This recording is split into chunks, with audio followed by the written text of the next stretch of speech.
کبھی دیکھو تو یہ واعظ فرما رہے ہیں، کبھی دیکھو تو یہ کسی سے کوئی گفتگو فرما رہے ہیں، کوئی آدمی ان سے کوئی بات پوچھ رہا ہے، رہنمائی لے رہا ہے، آپس میں ایک خوش طبع فرما رہے ہیں، خوش اخلاق، ملنسار، ذرا بھی طبیعت میں جو ہے غصہ نہیں، طبیعت کے اندر جو ہے کوئی ایسی بات نہیں کہ جس کی وجہ سے ان کے قریب لوگ آنے سے ڈریں۔ ہاں، جب دینی غیرت اور دینی حمیت کی بات ہوتی تو پھر ان کے دل کے اندر ایک ایسا جذبہ اٹھتا تھا جس کی وجہ سے یہ پھر غصے میں بھی آتے تھے، طبیعت میں جلال پن بھی آتا تھا، جو کہ ایمان کا خاصہ ہے کہ ایک مومن بندہ جس کو اللہ کمالات کے درجات کے اوپر فائز فرما دیں، وہ اللہ کی نافرمانی دے کر غصے میں آ جاتا ہے، پیچ و تاب کھاتا ہے، بے قرار ہو جاتا ہے اور کوشش کرتا ہے کہ یہ برائی کسی طریقے سے ختم ہو جائے۔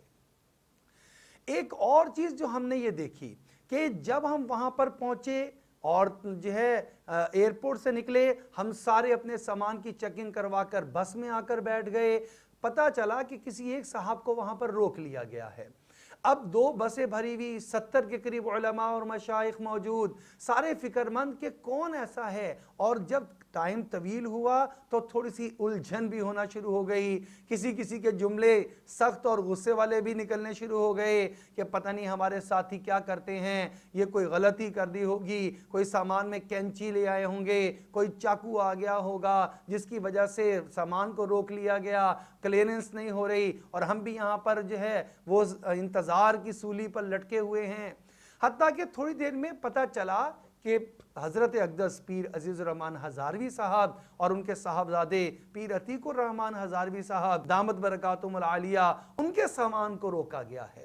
بڑی حیرت ہوئی کہ ان کے سامان کو کیوں روکا گیا؟ معلوم ہوا کہ وہ جب ازبکستان جا رہے تھے تو یہ دل میں شوق تھا کہ یہ وہ ہستی ہیں اور یہ وہ سرزمین ہے جہاں سے ہمیں علم پہنچا ہے۔ امام بخاری رحمۃ اللہ علیہ کی سرزمین، امام ترمذی رحمۃ اللہ علیہ کی سرزمین، امام نسائی کی سرزمین، صاحب ہدایہ کی سرزمین، ابو منصور ماتریدی رحمۃ اللہ علیہ کی سرزمین، تو ہمارا بھی یہ حق بنتا ہے ان کے لیے کوئی ہدیہ اور تحفہ لے کر جائیں۔ اور درود پاک کی چھوٹے چھوٹے کتابچے وہ لے کر جا رہے تھے کہ درود پاک سے بڑھ کر کوئی اور ہدیہ ایسا نہیں جو ان کو پیش کیا جا سکتا ہو۔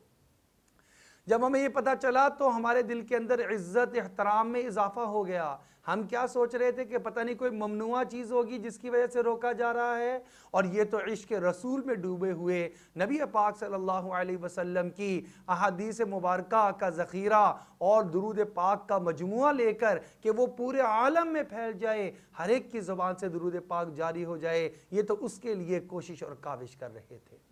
پھر ہم نے یہ بھی دیکھا کہ جب ہم رات کو واپس آتے تھے مختلف زیارات کر کے تو شیخ ہر روز ہی تقریباً عشاء کی نماز کے بعد ذکر کی مجلس اور محفل لگاتے تھے، بلکہ ایک دن تو بڑا ہی مشکل مرحلہ یہ پیش آیا اور عجیب معاملہ پیش آیا کہ 15 شعبان ہماری وہاں پر آ گئی۔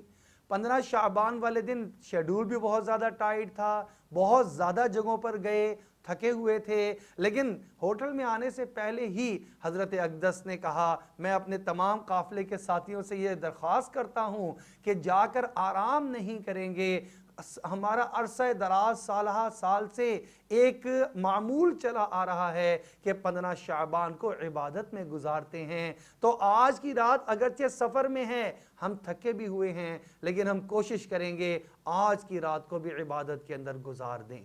چنانچہ ایسا ہی ہوا اور ساروں ایسی ان کی بات میں چاشنی اور ایسی ترغیب تھی کہ سارے ہی لوگ اکٹھے ہو گئے۔ عشاء کی نماز باجماعت ادا کرنے کے بعد پورے ساتھیوں نے تقسیم کیا اور قرآن پاک کی تکمیل ہوئی، اس کے بعد درود پاک کثرت سے پڑھا گیا، اس کے بعد شیخ کی دعا ہوئی اور وہ رات بھی ہم نے عبادت میں گزاری۔ اور ہم دیکھ رہے تھے کہ آج کی رات بھی یہ شیخ جو ہیں ان کو فکر ہے تو دین کی، ان کو فکر ہے تو آج کا رات کہیں ضائع نہ ہو جائے اس کی، اور اپنے معمولات ہم سے بھی پورے فرمائے۔ ان کی برکت سے ہم نے بھی وہ رات عبادت ہی میں گزار دی۔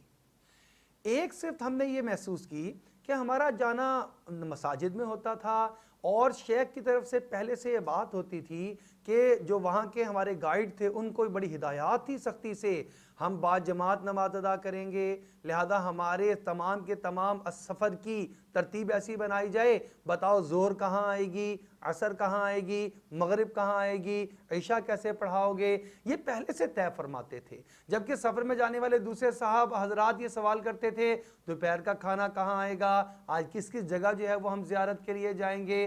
ان کے اوپر یہ غلبہ ہوا کرتا تھا۔ اور پھر یہ ہوتا تھا کہ جس مسجد میں ہم جاتے، اللہ رب العزت نے ان کو ایسی مقبولیت عطا فرمائی تھی، ایسا رعب عطا فرمایا تھا کہ وہاں کے جو ائمہ ہوا کرتے تھے اور جس شہر میں ہم گئے وہاں کے جو صدر مفتی اور صدر قاضی ہوا کرتے تھے وہ فوراً ان کی طرف متوجہ ہو جایا کرتے تھے۔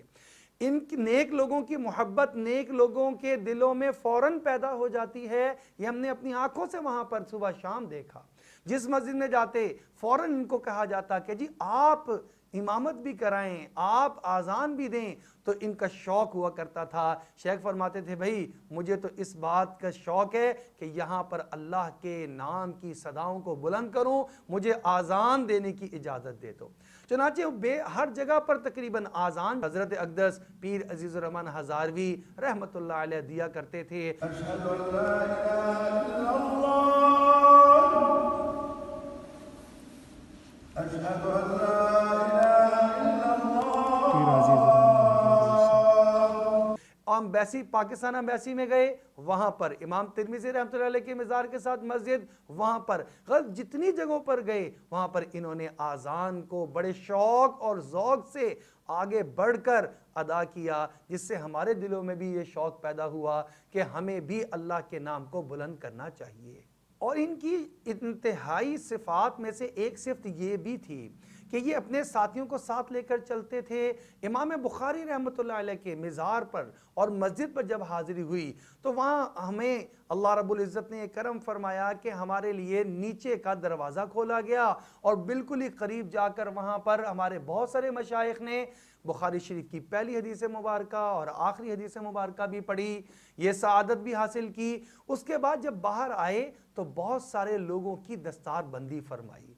اور اس میں جہاں بڑے بڑے حضرات کی دستار بندی فرمائی وہاں پر جو ہم جیسے ساتھ جو ان کے شاگردوں کے درجے پر ہیں ان کی بھی دستار بندی فرمائی، اور اس دستار بندی کا ایسا اثر ہوا کہ دل کے اندر انہوں نے جو دعا دی تھی دستار باندھتے ہوئے، اللہ رب العزت تم سے دین کا کام لے، آج تک اس دعا کا اثر ہم اپنی زندگی میں محسوس کرتے ہیں۔ اللہ رب العزت سے دعا ہے اللہ ہمیں اپنے اکابر کے نقش قدم پہ چلتے ہوئے دین عالی کی اعلیٰ محنت میں لگ کر اس زندگی کو گزارنے کی توفیق عطا فرمائے، اپنے اوقات کو ضائع ہونے سے بچا کر اس زندگی کو قیمتی بنانے کی توفیق مرحمت فرما دے۔